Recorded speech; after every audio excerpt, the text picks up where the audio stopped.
அரசு பள்ளிகள், அரசு அலுவலகங்கள் மற்றும் அங்கன்வாடி மையங்களில் தமிழக வெற்றி கழக நிர்வாகிகள் மேற்கொண்ட செயல்கள் சர்ச்சையை ஏற்படுத்தியுள்ளன.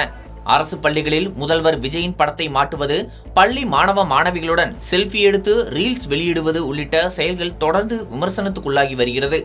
முன்னதாக அரசு பள்ளிகளில் ரீல்ஸ் வெளியிட்ட நிர்வாகிகள் மீது தாவேக சார்பில் நடவடிக்கை எடுக்கப்பட்டதுடன் பள்ளிகள் மற்றும் அரசு மருத்துவமனைகளில் ரீல்ஸ் பதிவு செய்யக்கூடாது என்றும் அவ்வாறான பதிவுகளை சமூக வலைதளங்களிலிருந்து நீக்க வேண்டும் என்றும் கட்சி தலைமையகம் அறிவுறுத்தியிருந்தது.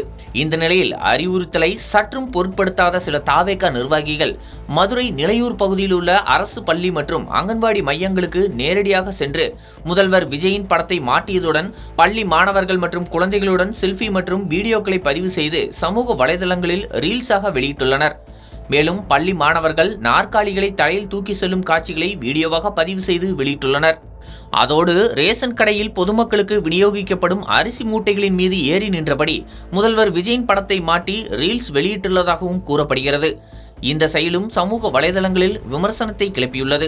இதேபோல போலியோ சொட்டு மருந்து முகாம்களில் மக்கள் பிரதிநிதிகளை தவிர மற்றவர்கள் புகைப்படம், வீடியோ அல்லது ரீல்ஸ் எடுத்து சமூக வலைதளங்களில் வெளியிடக்கூடாது என்று தாவேக தலைமையகம் ஏற்கனவே அறிவுறுத்தியிருந்த நிலையில் அதையும் மீறி இத்தகைய பதிவுகள் வெளியிடப்பட்டுள்ளன.